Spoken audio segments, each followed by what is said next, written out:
En este nuevo programa de entrevistas contamos con la presencia de Juan Alberto Rambaldo.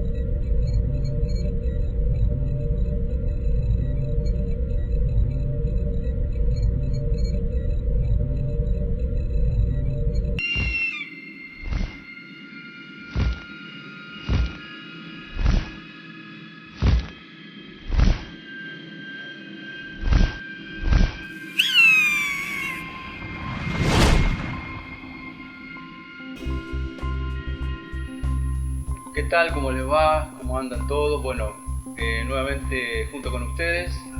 Hoy estamos otra vez en casa de Ricardo y Silvana. Queremos agradecerles por la hospitalidad y bueno, también vamos a tener una entrevista muy importante, ¿no? Lo hemos tenido muchas veces en nuestro canal. Importante pero linda y especial, porque vamos a tocar varios momentos de su vida para ver cómo una persona se va transformando, se puede transformar importante para una obra como es la del cielo a la tierra, ¿no? Exactamente. Y vamos a presentarlo. ¿Qué tal? ¿Cómo estás, Juan Alberto? Tanto tiempo que no nos vemos. Bueno, sí. Estoy bien. ¿Estás bien? Dentro de lo que se puede, y con los años que te pesan, pero mientras se puede seguir tirando y haciendo las cosas que uno pretende hacer, uno se siente bien. Bueno, pero queríamos tener un poco el Juan Alberto íntimo, digamos, ¿no? El Juan Alberto que no conocemos, porque hasta ahora lo hemos entrevistado con distintos temas, distintas cosas, pero todavía no sabemos cómo arrancó todo esto. Vamos a empezar, ¿dónde naciste? Vamos a empezar. Yo nací en una ciudad de la provincia de Santa Fe, que se llama Galvez, que está a 125 kilómetros de Rosario. Es una población bastante importante, tanto desde el punto de vista económico como cultural. Ahí nació José Pedroni, estuvo dando clases al Alfonsín Storni, nació también Amelia Biagioni. No, tiene historia. Tiene historia. Sí, me parqué, no es poco. No es poco. No, Juan, ¿cómo fuiste vos? ¿Único hijo? Cuando llegaste vos. Yo soy el más chico. El más chico. O sea que se rompió el mole. Se rompió el mole ahí. Y después se dijeron, no queremos saber más nada. Tengo un hermano que es 6 años mayor que yo y una hermana ya fallecida que era 2 años más grande que yo. Mi hermano es médico, pediatra, y mi hermana era profesora de literatura. Hizo trabajos muy importantes sobre Horacio Quiroga y José Pedroni. Fue secretaria de Cultura de la Municipalidad. Hizo realmente en esa época un trabajo muy importante. Una mujer muy activa. Fue directora de la escuela para adultos. Realmente mi hermana se las traía, ¿no? Bien, o sea, una familia... Sí, un orgullo para tus padres también con título, o sea, qué orgullo, tres hijos bien, educados, llegando... El más loquito era yo. Fue el que más, un poco, el que le dio más trabajo. El más rebelde, digamos. Sí, ¿no? Así es. Exacto. Ahí estaba el sello de por qué termina haciendo lo que hace, ¿no? Claro, porque se necesita un poco de rebeldía para eso. Y después de ahí, ¿cómo fue toda tu historia, digamos? ¿Cómo te incursionaste en lo espiritual, después también te incursionaste en lo legal? ¿Cómo fue? Contanos. Mi primera incursión fue en la política. Desde chico. Para que te ubiques, a los 14 años, con otro grupo de chicos tomamos la escuela. Era la época del famoso artículo 28 en la época de Frondizi entre la enseñanza laica y la enseñanza libre. Privada sería, le decían libre, pero era privada. Me acerqué siempre a lo que era el Partido Socialista. Después conocí y me formé en lo que fue el Partido Socialista de Vanguardia. Trabajamos en el CICSO, en el Centro de Investigación en Ciencias Sociales, haciendo proyectos de acción política.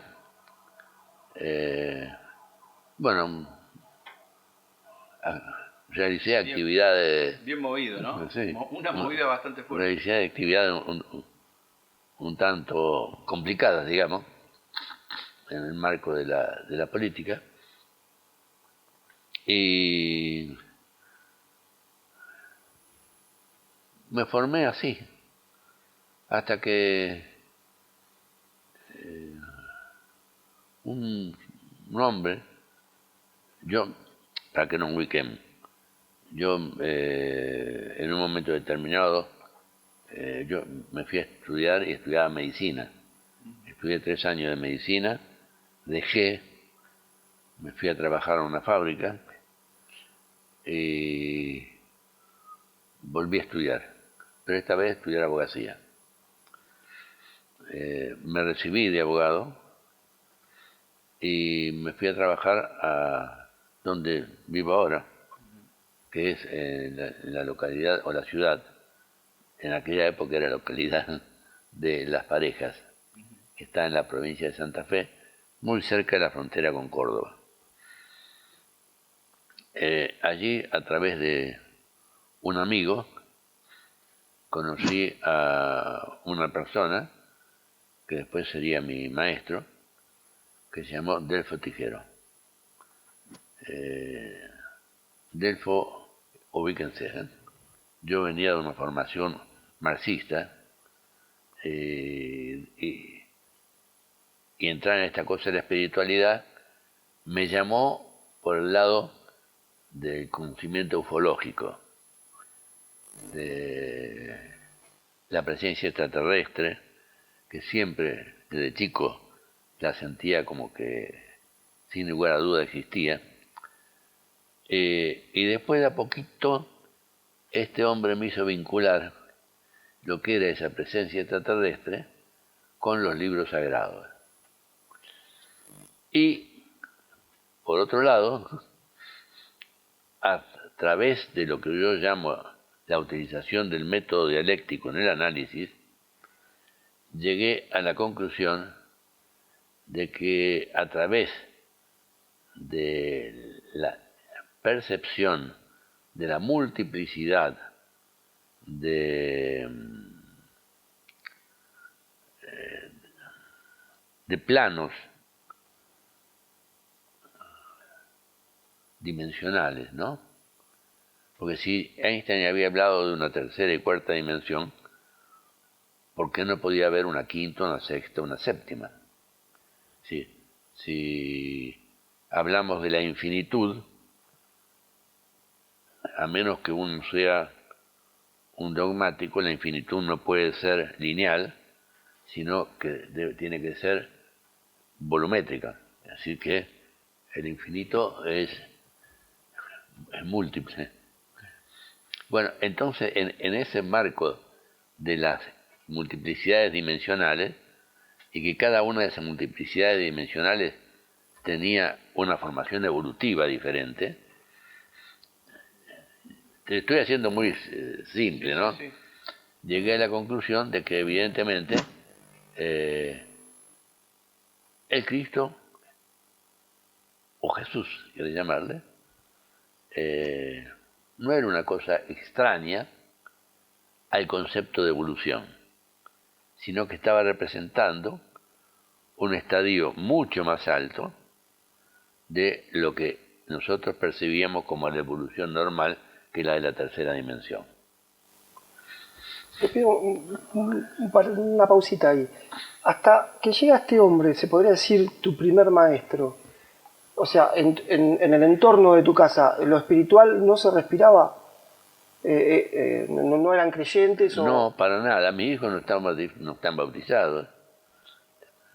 Los demás chicos los miraban, les decían, ¿no? ¿Y cómo esto? Y nosotros teníamos que explicarle por qué no nos bautizábamos, porque para nosotros, hoy lo veo de otra manera, pero el bautismo era una definición religiosa. Y entonces, como nosotros no éramos religiosos, era una falsedad hacer una cosa de esa. Como una Que hipocresía, después, tal vez. ¿cómo? Como una Una hipocresía. hipocresía.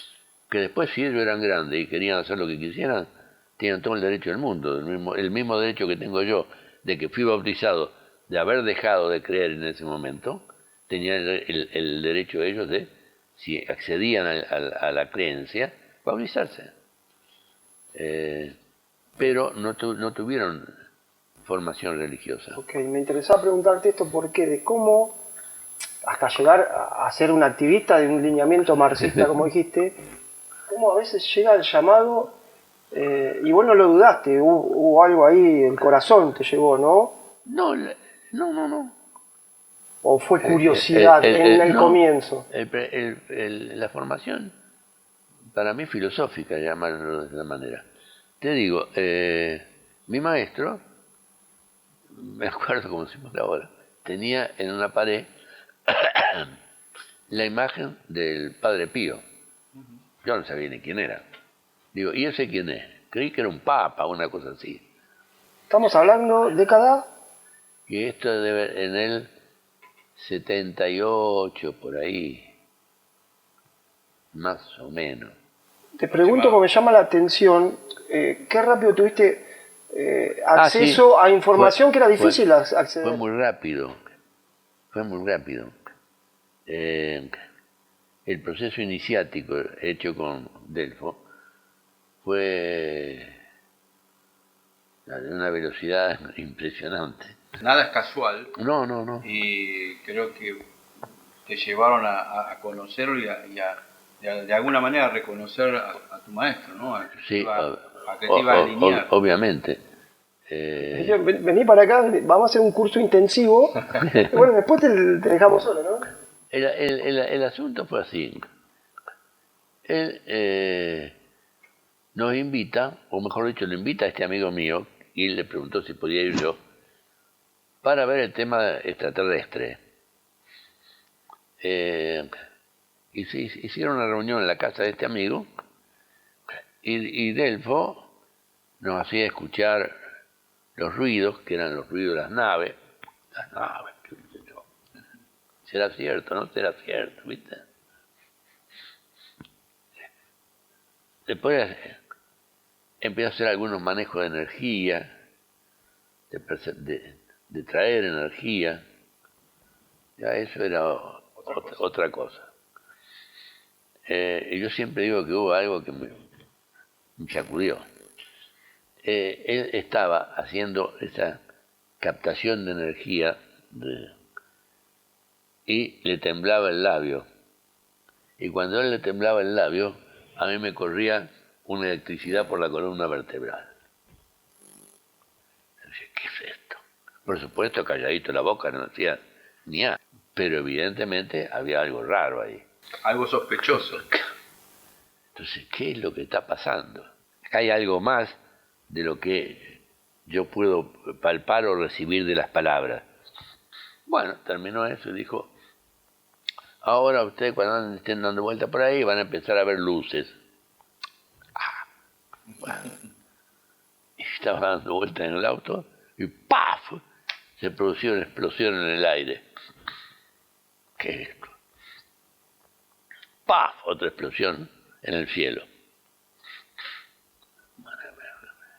1 más 1 es 2, 2 más 1 es 3. Ya cuando pasaste de 3 acá... Se pudrió todo, dice. Sí. Entonces nos invitó a la casa. Y cuando vamos para la casa,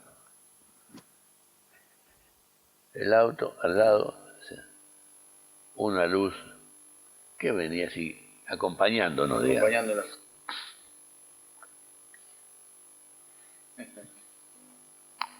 Llegamos a la casa y dice, ¿no tuvieron compañía? Sí, tuvimos compañía. La pregunta no era si estos seres nos acompañaban o no nos acompañaban, sino cómo sabía él Que te había acompañado. que nos habían acompañado. Son todos los interrogantes que a vos te van planteando cuando vos sos un neófito. Bueno, y ahí estuvimos. También hizo una demostración vinculada a la mediumnidad. Y sí, las luces iban, venían, qué sé yo. Hasta este momento, ¿tu primer contacto del tercer tipo? ¿Eh? ¿O ya habías tenido otro contacto del tercer tipo? No, el primero. Esa fue la primera vez. Lo otro era racional. Se hablaba de las naves y yo decía, sí, está bien.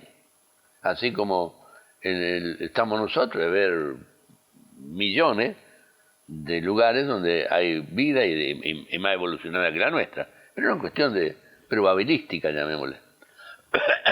No, esta fue la primera vez.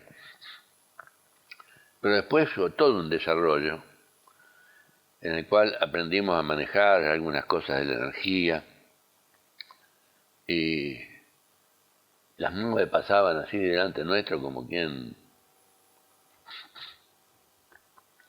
Yo salía al patio de mi casa y hacía una pregunta que quería que me respondieran y veía caer una luz.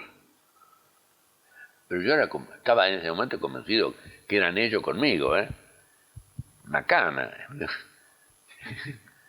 Eran ellos con él y conmigo. Había una triangulación. Había una triangulación. Él tenía una percepción a distancia de lo que uno quería o pensaba. Había algún problema y él aparecía en mi casa. ¿Cómo? Y yo sentí que alguno me llamaba. Pues tuvo una enseñanza que de 2 años. Y en 2 años, cosas que nosotros, estando ahí, nos parecían comunes, digamos. Después, cuando él ya no estaba más, tomamos conciencia de que no eran nada comunes y que habíamos estado recorriendo un camino que a otros les lleva un montón de tiempo, gracias a él. Pero él siempre nos decía, yo estoy acá para despertar a algunos. Es como golpearle la espalda y decirle, escúchame, ¿vos sabés para qué viniste? Y realmente uno no piensa para qué vino. Uno en la vida va transcurriendo y va haciendo lo que cree que está bien, va impulsando sus ideales, pero como una formación que se va desarrollando en el curso de tu vida, sin entrar a pensar si atrás de eso hay alguna otra cosa que te está impulsando. Eso lo aprendí después. Eso lo aprendí cuando él dijo, escuchen muchachos, ustedes acá vinieron para algo. Me decía, Juan Alberto, usted tiene que pensar, porque yo siempre, ya te dije, fui siempre rebelde, que la rebeldía no es casual. La rebeldía es por algo y para algo. Hay un sello que nos define que traemos no sé de dónde o para esta vida, que a veces consciente o inconscientemente, en este caso se hace consciente, y que son herramientas que después nos van a permitir hacer ese camino, ¿no? Y él era el delegado en la Argentina de Eugenio Siragusa.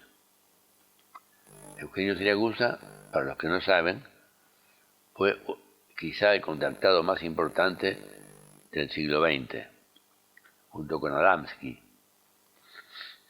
Y él era representante en la Argentina. Se encontró con un burro como yo que cuando había una luz por allá yo estaba mirando por el otro lado, cuando había un movimiento por aquel lado yo miraba para el otro. fue él el que me decía no se preocupe y me insistía hasta que pude ir desarrollando esas cosas. Junto con otros, unos de los cuales de esa convención de hermanos, quedamos dos nada más. Pero bueno, el desarrollo de la vida, ¿no? Y él nos dijo a nosotros, a través de él conocimos la existencia de Giorgio Bon Giovanni, el hermano, nos llegaban las comunicaciones desde España, las informaciones de la Asociación Adonai, de la Asociación del Cielo y la Tierra, y nos dijo que un día un santo iba a andar por ahí en el campo donde hacíamos todas estas cosas, que era el campo de la esposa de él. ¿Será? Delfo partió y quedamos todos. ¿Qué año más o menos? Debe haber sido en el 80, por ahí. Tendría que sacar el cálculo y te diría aproximadamente. Terminado, nos llega la comunicación de que a Giorgio Bon Giovanni le habían aparecido los estigmas. Ya. Todavía era un desconocido Giorgio. Lo conocíamos por las comunicaciones que nos venían de España. En ese momento, ¿quiénes eran los referentes? O sea, obviamente Eugenio y algún otro ladero que no, Eugenio y, ¿cómo es? Y para nosotros Delfo. El otro referente que teníamos, lo teníamos en La Aurora, en Uruguay, José María Tona. Con el Toto teníamos una muy buena relación, muy estrecha, porque tenía una relación muy cercana con Delfo y con la mujer. Pero bueno, después pasan cosas. Se va abriendo. Sobre todo con la venida de Giorgio. Y ¿Tuviste la suerte de ir a conocerlo a Eugenio? Después. Ajá. Entonces, un momento determinado nos dicen que Giorgio va a venir a Argentina, que había que preparar la venida. Empezamos, qué sé yo, que esto, después se cortó la cosa. Y un día nos llaman desde Buenos Aires una chica que siempre iba al campo donde nosotros nos reuníamos, que era el campo de la esposa de Delfo, que la llama a ella y le dice que Giorgio quiere verla. Giorgio estaba en Argentina y quería verla. Erika me llama y la hija de Delfo, Erika y yo partimos para Buenos Aires. Y en Buenos Aires va un montón de gente. Vos te imaginás que cuando aparecen estas cosas te aparecen los contactados, los iluminados, Todos juntos. Todos. Sí. Medio tanteando con la duda. Sí, viste. Más yo, que todo mi bagaje muy analítico, ¿no? Desde carácter marxista. Te puedes imaginar que eso de los estigmas no me cerraba. Bueno, llegamos, nos reciben muy bien, un chico era en ese momento, Emanuel, y Filippo, el hermano de Giorgio. Nos hacen pasar, yo me siento en un sillón, y la prensa le está haciendo una nota a Giorgio, y le hacen sacar las vendas para ver. Y yo decía, qué truculento, qué gusto hacer estas cosas, manifestaciones tan brutales, por decirlo de alguna manera. ¿Eso por qué era la reticencia? Un poco porque no te cuajaba todavía dónde encastraba esta pieza, ¿no? En Claro. la obra o... Claro, exactamente. Yo sabía de la existencia de otros estigmatizados, pero siempre lo tomé así entre comillas, más como parte de de los mitos eclesiásticos que como de las realidades. Pero si Eugenio decía que teníamos que estar ahí, algo debía pasar, ¿viste? Y en una de esas, Giorgio se pone a hablar. Y cuando Giorgio se pone a hablar, a mí se me corre por la espalda la misma electricidad que se había corrido cuando Con tu maestro. pasaba con él. Entonces dije, parate, que acá hay algo cierto. Sí, no es racional, hay un efecto energético, algo empírico, algo... un efecto energético que se me manifiesta corporalmente. Y si se me manifiesta corporalmente es porque evidentemente ese elemento energético existe. Lo mirabas de otra forma. Exacto, era otra la percepción. Y al rato viene Cristina, la hija de Delfo, que ella veía en astral. Me dice, Juan Alberto, esto es cierto. Sí, ya sé que es cierto, le digo. Y dice, está Eugenio al lado de él, lo está acompañando. Ah, y yo le digo, y a mí me pasó lo mismo que me pasaba con tu papá cuando él se contactaba. Así que esto es cierto. ¿Cómo es cierto? ¿Por qué es cierto? ¿De dónde sale la certeza? No sé. Pero que es cierto, es cierto. Esto fue en 1990, en octubre de 1990. Y ahí nos dijeron que teníamos que preparar una conferencia en Rosario para el martes. Este día era sábado a la tarde. O sea que había que apurarse, ponerse las pilas.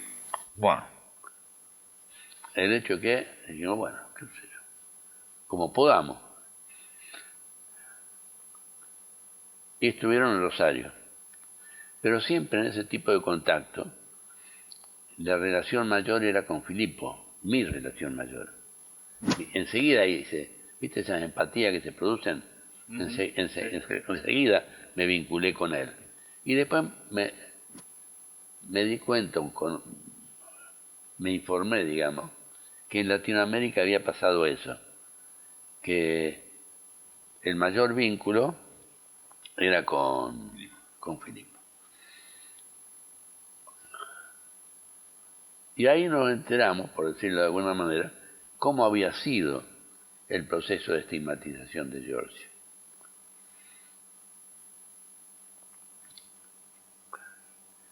Y en otra oportunidad con Romaniuk, él explicaba lo que eran las distintas estigmatizaciones y qué es lo que salía de esas heridas sangrantes y qué es la diferencia de la sangre. Bueno, después Jaime Maussan le hace todo un trabajo a él de estudios, no solamente de tipo hematológico, sino también psicológico, claro.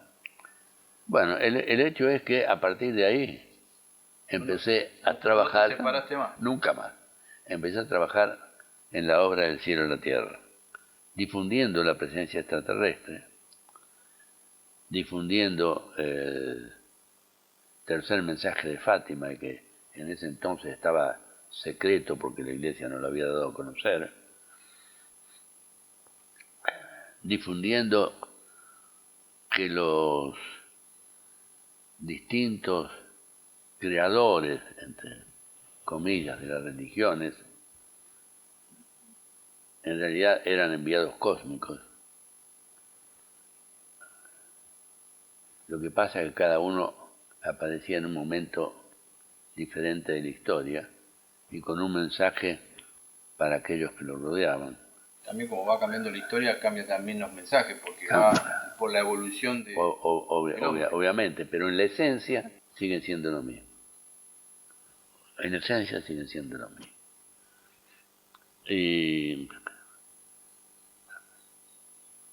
a descubrir que si bien hay una continuidad lineal entre el Viejo Testamento y el Nuevo Testamento, hay una especie de corte epistemológico con la venida de Jesús y la incorporación del Cristo, que trae la ley del amor, no te digo en reemplazo, pero sí sería algo así, de lo que fuera la ley del talión. A él lo dice, vengo a hacer lo viejo nuevo. Claro. Eso sería la bisagra, ¿no? Sí.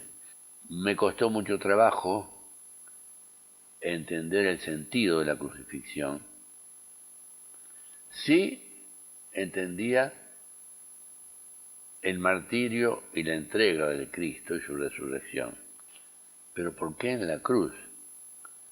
Bueno, me llegó mucho tiempo a entender el significado de la cruz como elemento de finalización y de nacimiento. Pero son todas cosas que te diría que tienen que ver con la filosofía y el sentido de una religiosidad o de un misticismo no dogmático. Aprender que se confundió y hicieron confundir a la gente religión con dogmatismo, espiritualidad con dogmatismo, y que también hicieron confundir del otro lado lo que es ciencia con positivismo. Esto acá tiene que ver con la mano de, no importa qué imperio, si el romano, hay un pensamiento, una energía opuesta a todo este conocimiento que mete mano y tergiversa un poco. ¿Tiene que ver con eso? Y es que toda la cosa esta tiene que ver con el desarrollo del conocimiento y la cooptación del conocimiento para determinadas fuerzas. A ver si entiendo bien. ¿Cómo, por ejemplo? Yo no voy a discutir sí, el positivismo, sí. No sé si soy claro, porque fue muy importante para el avance científico. Pero si vos querés establecer que esa es la ciencia, no, esa es una etapa del conocimiento científico, punto y aparte. Yo no voy a discutir las religiones, pero sí voy a discutir la transformación del conocimiento religioso en un instrumento de poder. Entonces, estuvimos junto con otra gente dando seminarios, creo que estuvimos en La Plata dando seminarios, ¿no? Sobre ciencia y espiritualidad. Sí. Está en el canal, está en el canal. Después vamos a ponerle. Tratando de establecer los límites de lo que nos quieren vender, de lo que realmente es. Entonces, porque cuando hablamos de espiritualidad, estamos hablando de una cosa muy importante del ser. Estamos hablando de la esencia del ser. Estamos hablando de el qué soy y qué es lo que me vincula con el Padre. O sea, que tiene un aspecto de religiosidad, pero no de dogmatismo. Hablar del Cristo y hablar de sus enseñanzas es hablar de una manifestación de su palabra en un tiempo con proyección al tiempo actual. Él incluso se lo dice a los apóstoles en un momento determinado, que no lo van a entender, que él está hablando para otro momento. Nosotros tratamos de transmitir a la gente que la Biblia es un compendio de conocimiento cosmogónico. No es un desarrollo o un conocimiento histórico. Es, aunque lo es, pero fundamentalmente adentro hay contenidos esenciales que tienen que ver con la esencia cósmica. Y si vamos más adelante al libro de las revelaciones, a lo que es más conocido como el Apocalipsis de Juan, vamos a encontrar toda una exposición de una ciencia que va más allá del conocimiento clásico, pero que está escrita en un sentido esotérico, porque no estaba hecho para cualquiera, estaba hecho para los iniciados, para aquellos que habían entrado en un desarrollo de conocimiento muy alto, pero que hoy ya no es más así. Hoy entramos en la última etapa, antes de la pronta manifestación del Maestro Jesús sobre la tierra. Entonces todo el conocimiento está abierto. Y tenemos que acordarnos que el Maestro dijo, solo la verdad los hará libres. O sea, que el conocimiento de esa verdad que está íncita en esos libros se tiene que hacer manifiesta para que el hombre sea libre.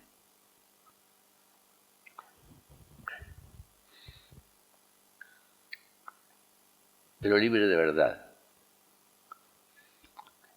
No libre porque puede caminar, porque puede pensar.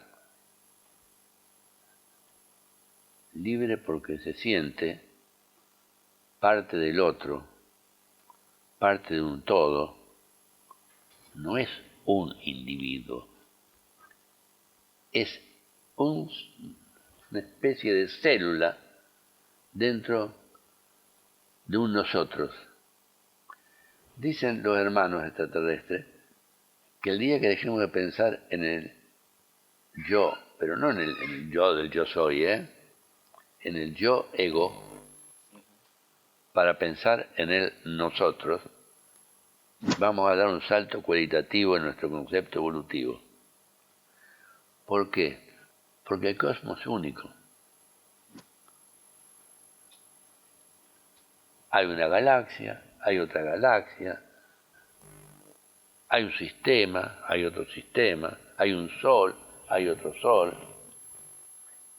Son todos individuos, por decirlo de alguna manera. Sin embargo, se conforman en un sistema único. Cada sol es patronímico de su sistema, pero obedece al sol central. Y el sol central obedece a su superior, y así hasta lo que en la formación dogmático-religiosa le llaman el Espíritu Santo. Así que, Te digo que me deja con la boca abierta. Nosotros estamos... Eso que lo hemos escuchado. Lo hemos escuchado más de no una vez, muchas veces, pero creo que la audiencia, esto es un fenómeno. Sí, lo que acaba de decirme, como uno, siempre falta algo primero, pero ¿no? te quiero hacer una aclaración para la gente. Dale. Yo sé que ustedes lo saben, pero cuando digo formación religiosa del Espíritu Santo, porque en realidad es el increado. Volvamos a la infinitud. Aquello que existió siempre. ¿Qué es lo que es y lo que no es? ¿Qué es lo que fue, lo que es y lo que será? Parece muy loco lo que estoy diciendo, pero les pido a todo el mundo que se saque de la cabeza los límites y que ajuste su cabeza a su corazón y deje que él se expanda y permita expandirse a su mente, porque ese está en vínculo con él y le va a permitir no entenderlo desde la racionalidad, sino entenderlo desde la intuición. Él es el creador. Ah, sí, pero los soles son creadores. Sí, pero por derivación. Es el inicio de todo. Él es el inicio de todo. Porque va transmitiendo el principio de generación desde arriba hacia abajo, como si fuera una especie de haz piramidal. ¿Nosotros producimos generación? Sí, nosotros generamos. Generamos tanto cuando producimos otra vida como un niño, como cuando generamos nuestras propias células. Estamos manejando el principio de la generación. Pero nos viene por derivación. Nosotros no somos originariamente generadores. Somos generadores por derivación de nuestro superior, de nuestro Padre. Y nuestro Padre es generación y así sucesivamente por derivación. Hablar de esto significa tirar por la borda quizá un montón de conocimientos que uno tenía adentro de la vida cotidiana y entrar a mirar todo de otra manera. Y mirar de otra manera te significa sentir que hay 3 leyes en el universo que son imposibles de soslayar.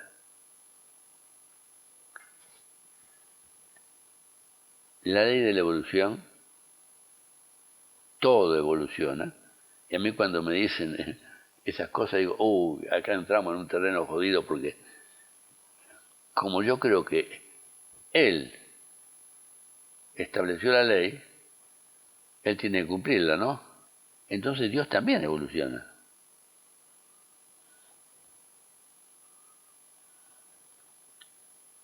Después existen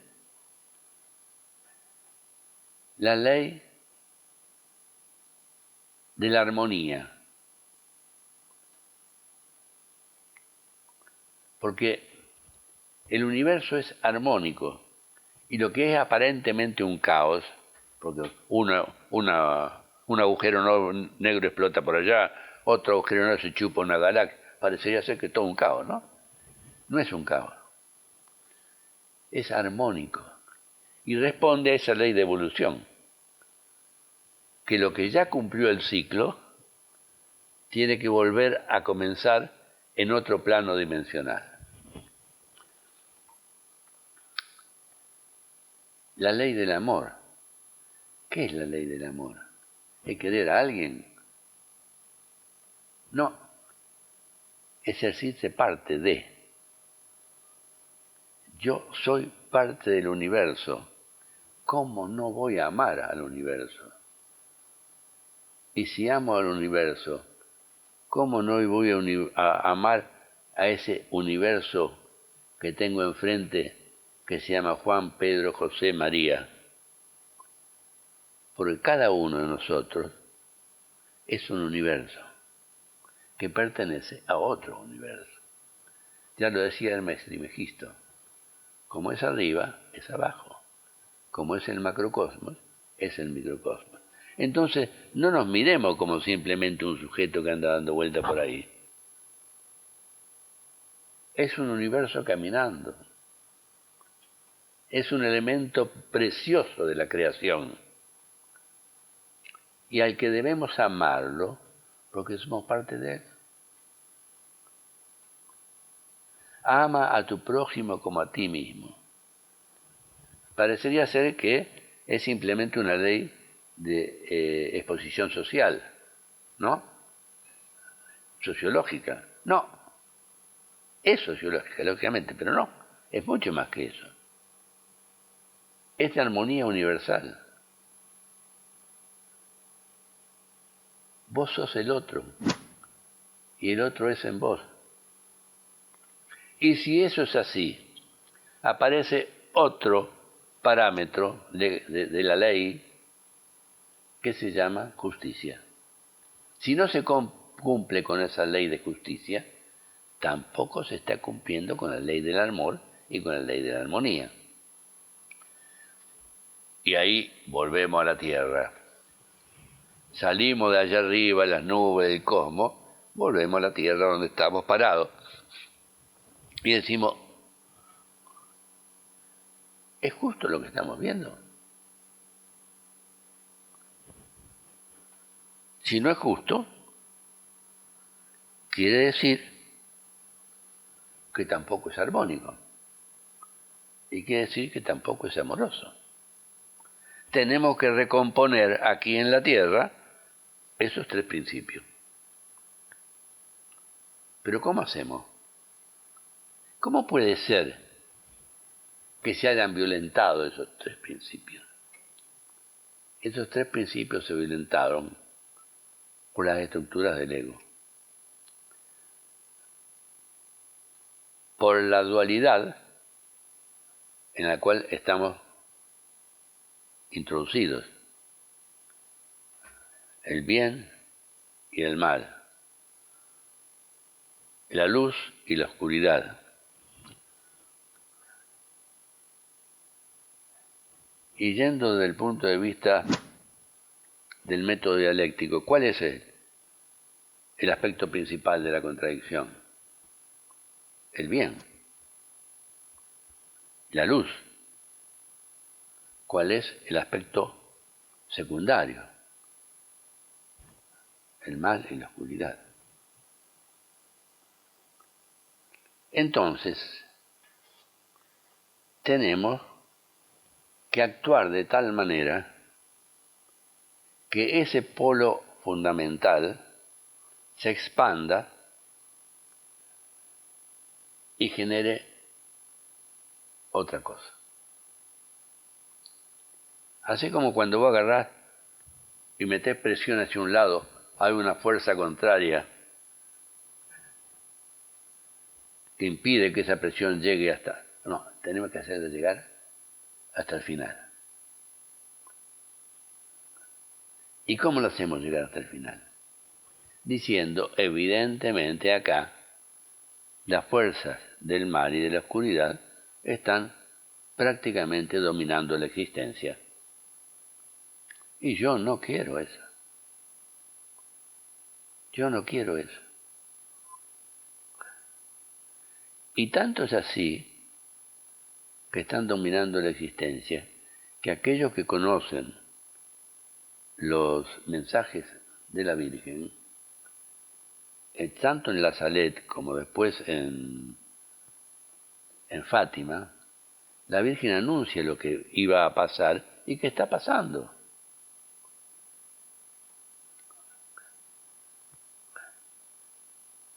Y lo que está pasando es la proximidad de una conflagración que es posible que extermine a las 2/3 partes de la población en la Tierra. Y eso es lo que decía el tercer secreto, que era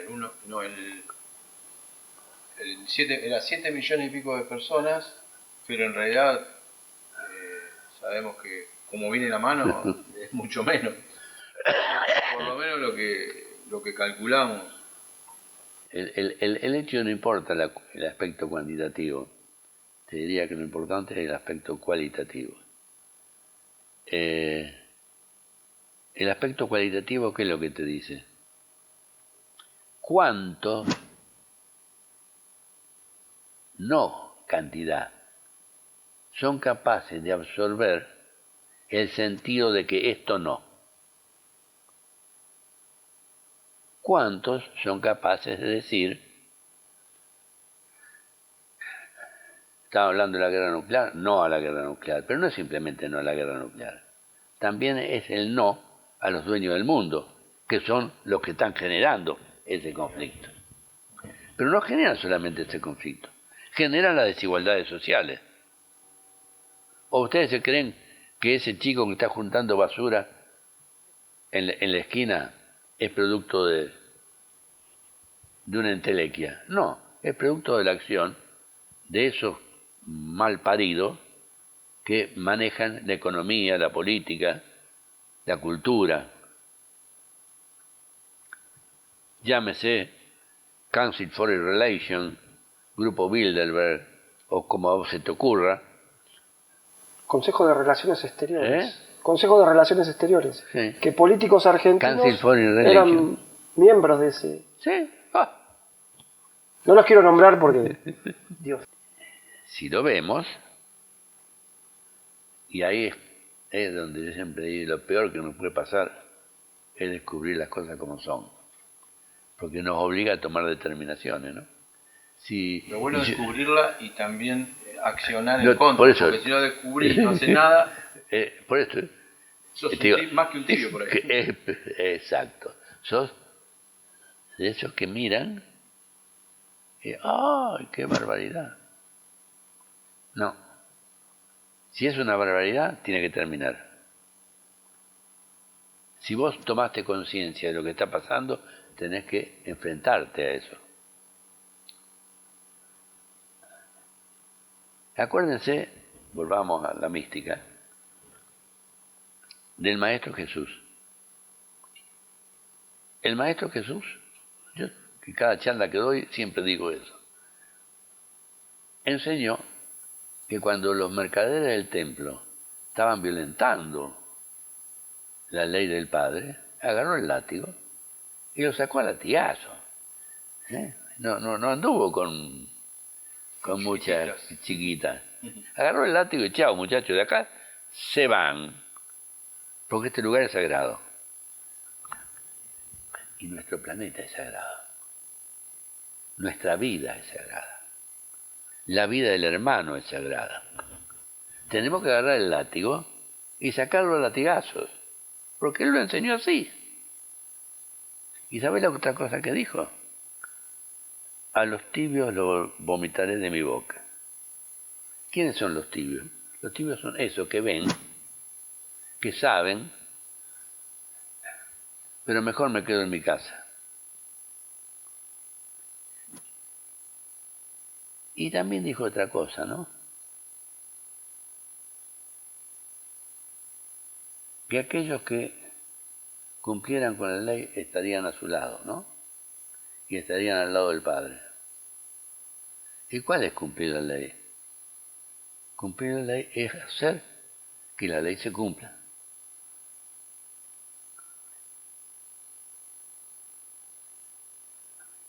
Tenemos que transformarnos en protagonistas de un cambio. Y como decía Sandro Pertini, siempre hay que luchar. A veces con éxito, pero aún sin esperanza. Vos hablabas recién de los tibios, ¿no? Yo me acuerdo en mi época, de chico, de adolescente, fue una época de no te metás. No sé si te acordás. Era, no te metás, quedarte fuera de esto. Y bueno, uno nació y hay una generación que quedó con ese no te metas, ¿no? Qué lástima que no se frenó porque sí, quisieron frenar, como siempre hubo en tantas, a los jóvenes, bueno, en la época de los hippies, ¿no? Se utilizó la droga y bueno, siempre fueron manejados para que la juventud, que era el que podía accionar en contra, se frenara, ¿no? Y lo que pasa que, te digo, en la Argentina, la juventud desarrolló una lucha muy importante en la década de los 60 y 70. Y eso significó que hubiera 30.000 desaparecidos, más un montón de muertos que sabemos quiénes son, porque no están desaparecidos, están muertos. Y otros. Pero se instaló una estructura de poder económico, financiero, político y social. Porque no solamente vinieron para terminar con lo que ellos llaman la subversión, vinieron para implantar un plan de tipo económico, político y social.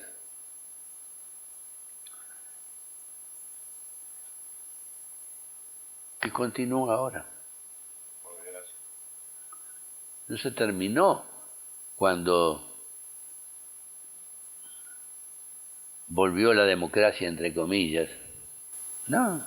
Va mutando, se va disfrazando, ¿no? El hecho de que hayan juzgado a los genocidas no quiere decir que no sigan operativos. Que lo que cumplieron siga operando. Bueno, el mensaje con este hombre, no voy a recordar, que salió a denunciarlo a uno de estos, que después desapareció en democracia, el hombre de Ensenada, de Berisso, ¿cómo era? Ah, Julio López. Julio López, o sea, el mensaje fue claro. Pero nos juzgaron, pero seguimos operativos. Ah, sí.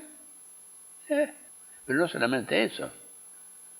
Eso significó que desaparecieran en la operatividad las leyes laborales. Están, pero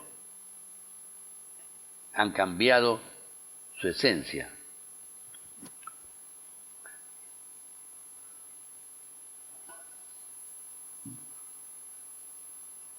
Fíjate vos que en uno de las organizaciones políticas que están en este momento en el tapete para las próximas elecciones, hay gente que estuvo con los genocidas y gente que está defendiéndolos. ¿Continúan o no continúan? Yo digo, ¿alguien derogó la ley de entidades financieras? Nadie. Sigue nuevita ahí adentro. Y si había una ley importante, que fue la ley de medios, se encargaron de borrarla. Por eso estamos como estamos con los medios, ¿no? Y por eso los medios todos los días le llenan la cabeza y le borran las circunvoluciones cerebrales a la mayoría de la población del país. Creo que fue Morris que dijo que el que maneja los medios maneja el mundo. Y es real. Prácticamente el planeta está manejado, salvo algunos países tal vez, pero la gran mayoría está todo manejado y solamente se pasan las noticias que ellos quieren y que ellos van... Y del modo que quieren. Del modo que quieren. Y me viene otra cosa, Juan, me corregís cualquier cosa, sigo con una estupidez, me pegás un No, sopapo. por favor. Se me viene a la cabeza también de uno de los Rothschilds, ¿Sí? ancestro, que dijo, dame el control de la moneda de un país y no me importará sus leyes. Claro. Y ahí me retrotrae, creo que Argentina se sume en la deuda externa con la llegada de los militares, ¿es así? Claro, la Argentina tenía una muy pequeña deuda externa. Yo no me acuerdo si eran 10.000 o 6.000 millones de dólares. Una pavadita. Cuando se fueron, 150.000.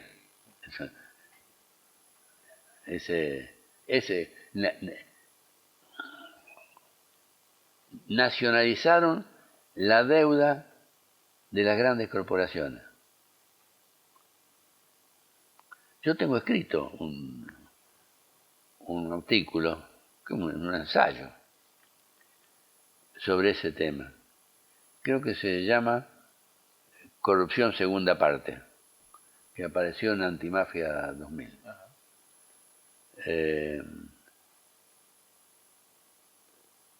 Porque son las formas en que vos vas tomando, es como un entramado, ¿no?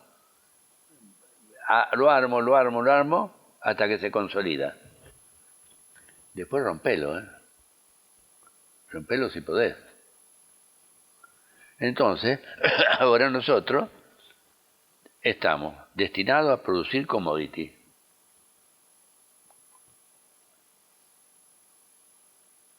No nos permiten el desarrollo industrial importante.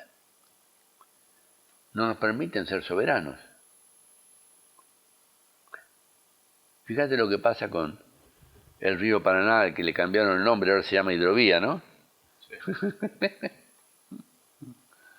Siglos del río Paraná para que ahora los muchachitos del exterior le digan la hidrovía.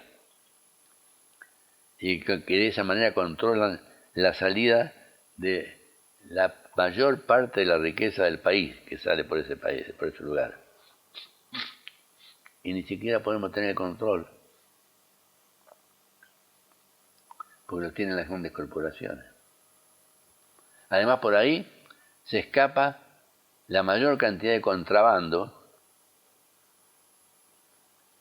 porque fíjate vos que el 30% de la producción agropecuaria se va de contrabando. Se va para Paraguay. Vos sabés que Paraguay exporta más grano que lo que es imposible que produzca. ¿De dónde viene? No. Está respondido. Por ahí transita la droga. Vos sabías que estoy palabra de Carlos del Frade, un diputado de la provincia de Santa Fe, que del puerto Rosario salieron 3 toneladas de droga en el año pasado, vía Europa.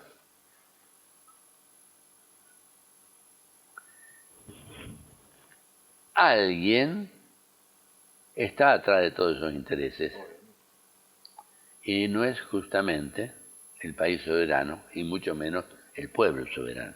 Esto pasó después de que Carlitos Menem Está bien. o ya arrancó de antes. Y ahí se multiplicó. Los primeros que ingresaron en el tema de la droga en la Argentina fueron los militares. En una componenda entre los militares argentinos y Banzer Suárez en Bolivia. La Argentina le mandaba armas y ellos mandaban droga. Y la droga era droga de paso, pero se pagaba, después terminaba pagándose a los que trasladaban con droga. Y esa droga se vendía adentro. Bueno, ahora nuestro país, si bien no es de los más grandes consumidores del mundo, tiene un problema bastante grande de consumo de droga. Yo creo que avanzó mucho, avanzó muchísimo. Ahora, ¿qué problemón tiene la Argentina ahora, no? Si vamos a hablar de lo que es la política, ¿no? ¿Qué problemón por la deuda, por estos cambios que van a suceder justamente ahora en la próxima elección, porque no falta nada? No quiero tu opinión política, quiero tu opinión personal, digamos, como para... O la opinión, la que vos quieras. ¿Qué me podés decir? Mira, de lo que va a pasar. No, ¿qué es lo que va a pasar? No sé. Pero sí sé algo. No me gusta ninguno. Estamos de acuerdo. Ninguno. Quien más, quien menos, obedece a los designios del capital financiero internacional. Pero sí tengo claro el enemigo. Y el enemigo está dado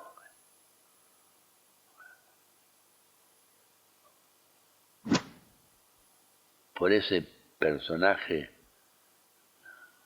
histriónico que se llama Milei y por esa represora innata que se llama Patricia Bullrich.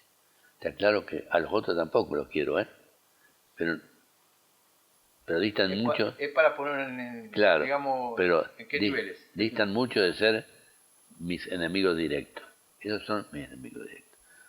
Una mujer que dice, que no dijo nada, dice nada, ya con lo que hizo, Maldonado, Nahuel,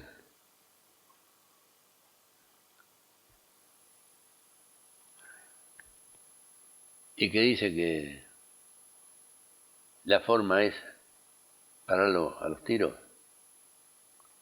la que dice que está bien, que es poco lo que está pasando en Jujuy. No, va más allá de lo que yo puedo tolerar. Y ese infame que dice que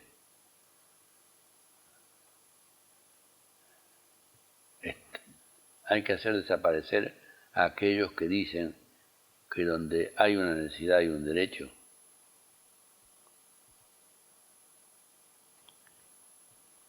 Que quiere sacar todas las leyes laborales. Hay cosas que no son tolerables y otras que no solamente no son tolerables, que son absolutamente descalificables. Entonces, digo, esto directamente nunca. Por más que a lo mejor me lo voy a tener que aguantar, ¿eh? Bueno, seguiré gritando. A mí me sale una pregunta. No te la olvides, por favor. Traten de que no vaya preso. Para cerrar este tema, hablamos de las familias que controlan el mundo. ¿Estas familias tienen tanta injerencia como para, por ejemplo, estas elecciones que se ven en Argentina, en el abanico que te permiten elegir cualquiera de esos personajes que te ponen, cualquiera que gane, va a ser funcionales a ellos? ¿Tienen tanta injerencia para lograr esto? Si vos me decís, yo creo que sí. Está en nosotros. Lo que pasa es que volvemos vuelta a lo mismo, Rubén.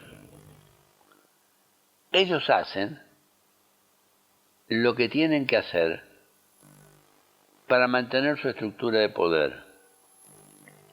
Nosotros tenemos que hacer lo que tenemos que hacer para abrir conciencias y enfrentarnos a esa estructura de poder. A mí no me cabe duda que ellos están metidos en todos los gobiernos, no en los de acá, en todos. Bueno, ¿qué hacemos nosotros para que esto sea distinto? Esa es la pregunta. Porque si no, caemos en la cuenta de que, claro, ellos están en todos lados, no se puede hacer nada. No. Y no sé si no se puede hacer nada. Yo creo que siempre se puede hacer, aunque sea que nos maten, pero se puede hacer. Porque lo importante es tener en cuenta cuál es el éxito. El éxito es abrir conciencias. Si podemos tomar el poder, mejor. Pero lo importante es abrir conciencia. Porque cada conciencia que abrimos es un universo que se acerca al Padre. Volvemos de vuelta a la formación mística. Pero fíjate vos cómo es, ¿no? Para abrir conciencia hay que pelear. Hay que sacar el látigo. Hay que sacar el látigo. Exactamente. A mí me surgió, justamente porque hablamos siempre del hombre gris, ¿viste? No sé si te... ¿El hombre gris o el hombre de gris? Digan, ponerle como quiera, digo. Bueno, pero así, el hombre gris habla Parravicini y también Don Orione. Son dos... No tengo idea quién es. Don Orione era un sacerdote. No, sí. ¿Quién era Don Orione? Sí. No tengo idea quién es el hombre de gris. Perfecto. No, porque, a ver, tampoco Don Orione dio detalles, ni tampoco Parravicini. No. Yo no te voy a preguntar quién es el hombre gris, pero se corre la bolilla que es el Milei. Para mí, por lo que vamos hablando y lo que hablamos hasta ahora... Estoy muy equivocado entonces. Por supuesto, estamos equivocados. Le erré el vizcachazo de acá a la China. No, pero bueno, aparte, tanto los dos profetas dice que es muy espiritual. Milei no es muy espiritual, digamos. ¿cómo que no es espiritual? Bueno, dice que va a ser. Sí, él dice judaísmo. que va a seguir con el lineamiento de Estados Unidos y de Israel, y que la embajada argentina va a salir de Tel Aviv para ir a Jerusalén. Fíjate vos. Ay, cosas de Sancho. Bueno, es consciente por qué camino va a ir, de qué vereda está.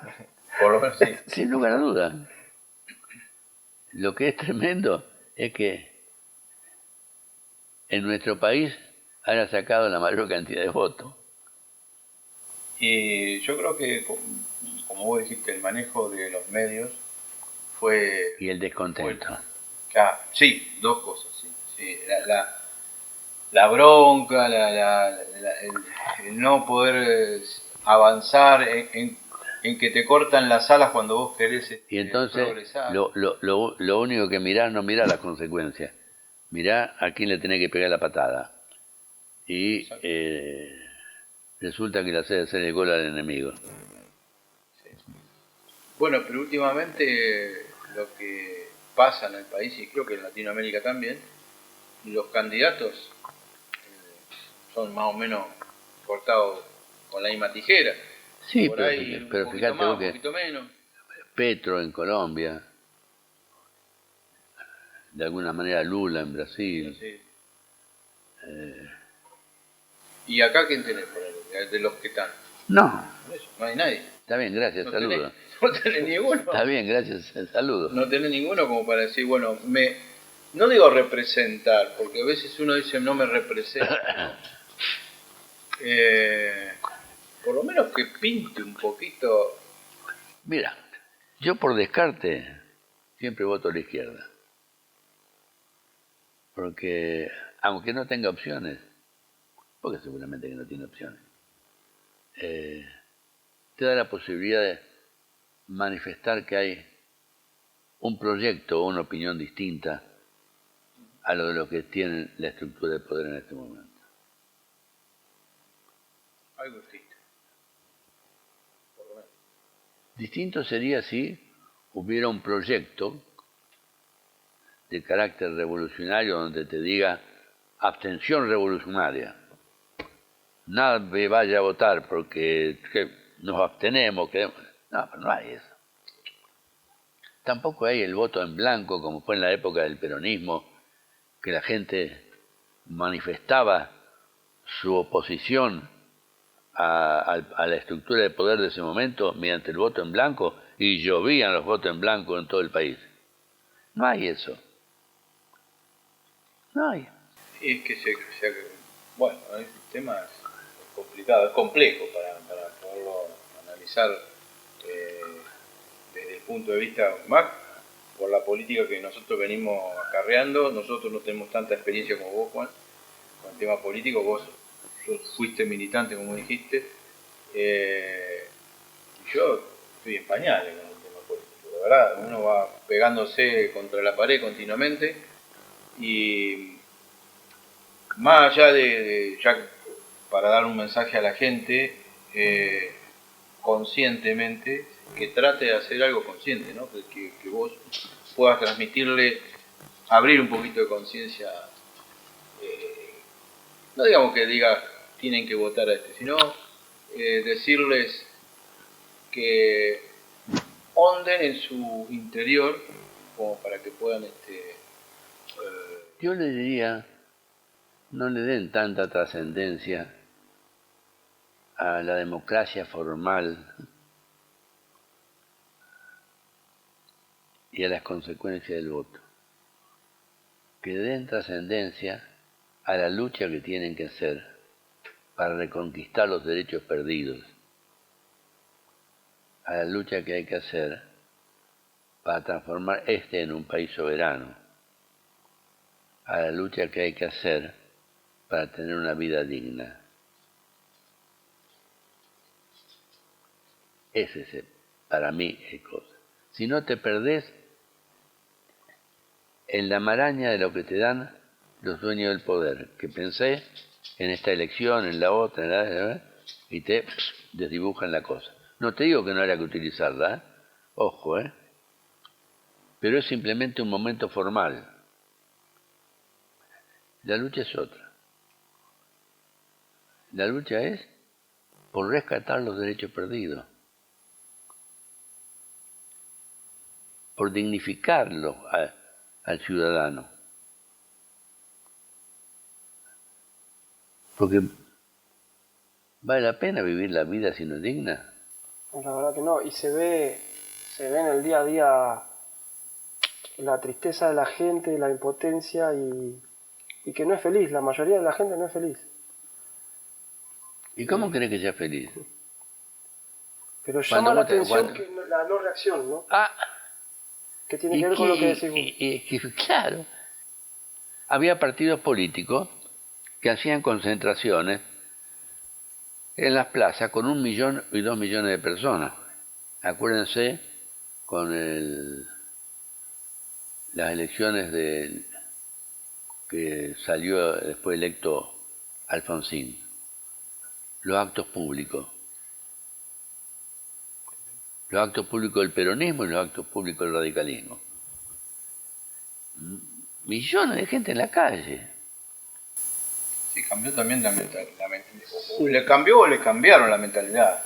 Porque cambiaron la estructura de poder. Claro. Te van transformando también porque después se llevó a los debates televisivos y hoy prácticamente ya casi ni debate tampoco hay. Así es.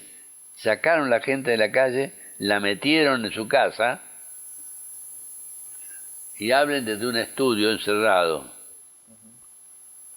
No salgan a la calle. No, yo para traerlo de vuelta a lo espiritual quisiera preguntarle todo este camino que han dado él, cómo esa curiosidad o ese andar en él, dentro de lo espiritual y dentro de lo analítico de él, cómo vio ir transformándose, todo eso que aprendió, cómo se fue dando, ¿no? Como si te fuera anticipando el punto y el mundo se fue transformando y vos lo veías habiendo anticipado todo eso que fue sucediendo. Inevitablemente el mundo va a chocar contra el muro o puede haber un cambio. ¿De qué? Si vos me decís qué es lo que pienso yo pienso que no hay vuelta atrás. Pero eso no significa que no haya que empujar para que haya vuelta atrás. Lo peor que nos puede suceder es traicionarnos. Pero cuando vos abandonaste tu pelea, abandonaste tu utopía,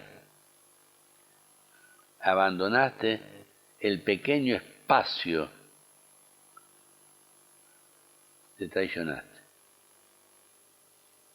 Y eso es lo que quieren que suceda. Quieren que suceda que vos dejes de ser humano,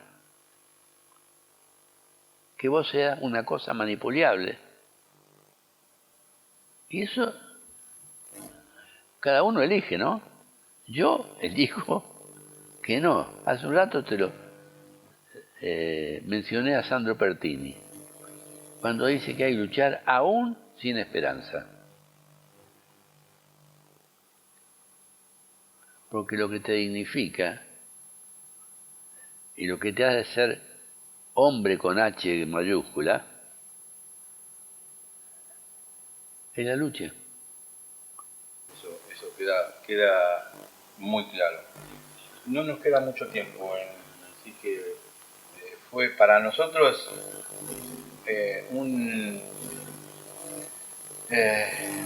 una clase de la facultad de política y espiritual, ¿no? Porque la verdad que fue excelente lo que nos dio en este rato. No, mira, yo no quiero ser un maestro ciruela. No doy clase porque no tengo con qué darle clase a nadie.